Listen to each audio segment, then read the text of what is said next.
Perhatian lebih Presiden Prabowo Subianto terhadap isu korupsi begitu besar. Dalam beberapa kesempatan, mantan Danjen Kopassus ini menyampaikan akan memberi tindakan tegas kepada pencuri uang negara, termasuk membuat penjara di pulau terpencil di tengah laut dengan keamanan maksimum.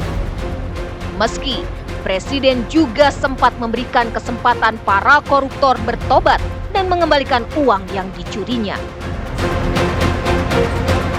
Terbaru, dalam kesempatan bertemu 7 pimpinan redaksi di Hambalang, Bogor, Presiden Prabowo Subianto menegaskan ketidaksetujuannya terhadap hukuman mati bagi koruptor. Kepala negara mendorong pemberian hukuman yang tegas, namun tidak dengan hukuman mati. Ada alternatif lain bagi para pencuri uang negara berupa hukuman seumur hidup. Keinginan Presiden ini pun disambut banyak pihak dengan positif meski ada pekerjaan rumah yang harus diselesaikan. Salah satunya, melakukan revisi terhadap KUHP yang masih mencantumkan hukuman mati sebagai hukuman maksimal bagi para pelaku kejahatan berat seperti korupsi, narkoba, dan terorisme. Di sisi lain, jumlah hukuman mati juga melonjak cukup tinggi di era Presiden Joko Widodo. Di periode keduanya, pemerintah tercatat 177 orang mendapat vonis mati. Sementara di periode pertamanya terdapat 221 terpidana mati yang diputus pengadilan. Dan hingga saat ini terdapat 110 orang yang menunggu eksekusi selama hampir 10 tahun. Akankah harapan Presiden Prabowo Subianto dapat diakomodir dalam sistem peradilan di tanah air? Apakah hukuman mati akan dihapuskan hanya bagi para koruptor saja? Ataukah termasuk kepada pelaku tindak pidana narkoba dan terorisme?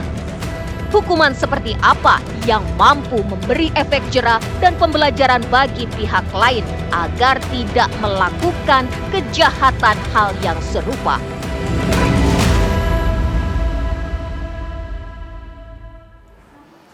Iya, berbicara hukuman mati di Indonesia memang banyak yang pro, tapi juga kemudian banyak yang kontra terkait dengan hal ini. Belum lagi kalau kita melihat data, sekali lagi kami sampaikan pemirsa, di sisi lain jumlah hukuman mati juga cukup melonjak pada saat era pemerintahan Presiden Joko Widodo, di mana periode keduanya memerintah total ada 177 orang yang mendapat vonis hukuman mati, sementara di periode pertamanya sekitar 221 terpidana mati yang diputus oleh pengadilan. Dan saat ini pun pemirsa ada 110 orang yang menunggu eksekusi selama hampir 10 tahun ini. Bagaimana kemudian tekad seorang Presiden Prabowo yang tak menginginkan hukuman mati bagi para koruptor di tanah air? Apa sebenarnya makna dari pernyataan Presiden Prabowo tersebut, dan juga hukuman seperti apa yang bisa memberikan efek jera bagi para koruptor, para pencuri uang negara tersebut? Kami akan membahasnya bersama dengan sejumlah narasumber. Kami sudah hadir bersama dengan saya di studio Apa Kabar Indonesia Malam, ada Mas Yudi Purnomo,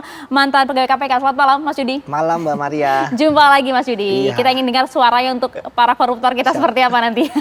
Dan juga sudah hadir bersama dengan kami ada Prof. Suparjo Ahmad, pengamat hukum pidana. Selamat malam Prof. Malam Mbak Maria.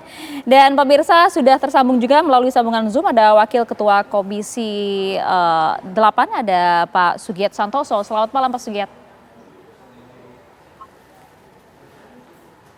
Assalamualaikum. Selamat malam, izin Komisi 13, Mbak. Komisi 13, ya. Terima kasih Bapak Wakil Ketua Komisi 13 Pak Sugiat Santoso. Selamat malam, Assalamualaikum. Waalaikumsalam, selamat malam para pemirsa TV One dimanapun berada. Ya, Pak Sugiat, langsung saja saya ingin mendengar ya, kalau di Senayan ya DPR seperti apa melihat tekad seorang Presiden Prabowo tersebut, Pak Sugiat? Yang pertama bahwa apa yang disampaikan oleh Bapak Prabowo Subianto terkait dengan bagaimana misalnya pelaku tindak pidana korupsi itu tidak harus diberi hukuman mati, semangatnya adalah mengevaluasi terkait dengan pemberantasan korupsi di negeri ini. Apakah dengan memberikan hukuman mati itu bisa menekan angka tindak pidana korupsi?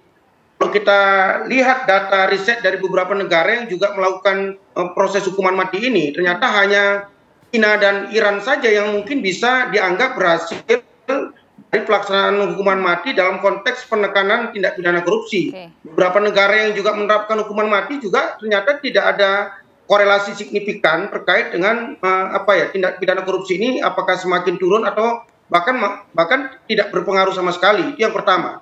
Yang kedua, yang perlu dipahami dari apa yang disampaikan oleh Bapak Prabowo Subianto masih satu frekuensi dengan yang beliau sampaikan ketika mengambil kebijakan pemberian amnesti massal kepada warga binaan dengan pendekatan kemanusiaan, pendekatan hak asasi manusia, dan pendekatan demokratisasi. Kan kita sama-sama pahami bahwa hak hidup itu kan hak asasi manusia yang tidak boleh diambil oleh kekuatan institusi manapun dengan alasan apapun. Saya pikir semangat ini masih sama dengan apa yang disampaikan Pak Prabowo Subianto. Saya pikir nanti dalam beberapa masa sidang ke depan, DPR juga akan katakanlah mengkaji secara serius dari apa yang disampaikan Pak Presiden. Kan kalau kita bedah misalnya ada 3 undang-undang yang isinya terkait dengan pemberian hukuman mati terhadap beberapa tindak pidana, seperti misalnya undang-undang narkotika kita ada hukuman mati, undang-undang terorisme kita ada juga hukuman mati, dan undang-undang KUHP kita yang terbaru revisi di tahun 2023 yang akan dilaksanakan di 2026 nanti. Apakah dengan melakukan revisi ketiga undang-undang ini bisa katakanlah mengeksekusi apa yang disampaikan oleh Bapak Presiden, atau seperti yang disampaikan oleh Pak Yusril sebagai Menko bahwa akan ada dari inisiasi pemerintah rancangan undang-undang tentang pemutusan hukuman mati yang itu mungkin bisa ditinjau ulang atau katakanlah skemanya yang bagaimana. Sementara di KUHP yang terbaru juga kan masih ada peluang, misalnya bagi para warga binaan yang sudah divonis hukuman mati diberi waktu 10 tahun untuk katakanlah berkelakuan baik. Jika memang 10 tahun mereka berkelakuan baik, masih ada proses mereka tidak lagi divonis hukuman mati, tapi katakanlah tindak pidana seumur hidup. Saya pikir itu yang menjadi semangat Bapak Presiden kita ketika menyampaikan itu di kawan-kawan media. Oke, artinya menurut Anda sebenarnya hukuman mati tak memberikan efek jerah begitu ya bagi para koruptor di tanah air? Ya kalau dari semangat yang disampaikan Pak Presiden, masih ada skema-skema lain dalam konteks pemberantasan tindak pidana korupsi ya. Masih ada beberapa skema yang bisa dijalankan, misalnya terkait dengan peningkatan kesejahteraan aparat kita, baik aparat PNS kita maupun aparat hukum kita. Yang kedua, misalnya terkait dengan kesejahteraan masyarakat Indonesia. Ini kan persoalan tindak pidana kejahatan ini kan tidak bisa kita lihat secara parsial bahwa si pelaku itu adalah seorang penjahat. Pasti ada sebuah situasi, sebuah katakanlah kondisi yang memaksa mereka atau katakanlah yang membuat mereka berpeluang melakukan itu. Saya pikir yang diharapkan oleh Bapak Presiden Prabowo adalah sebuah solusi sistemik, Mbak. Bukan hanya solusi parsial yang berdasarkan riset dan data yang kita dapat juga tidak memberikan signifikansi yang sangat tinggi terkait dengan pemberantasan korupsi tadi. Baik Pak Sugiyat, itu Mas Yudi kalau menurut Anda seperti apa? Anda sepakat tidak sih bahwa hukuman mati sebenarnya tak memberikan efek jerah, nggak ada datanya juga kok? Ya. Itu hanya keputusan sistemik saja? Ya karena memang belum pernah dilakukan. Sampai saat ini belum ada koruptor yang dijatuhi hukuman mati. Walaupun sudah ada di dalam peraturan perundang-undangan tindak pidana korupsi.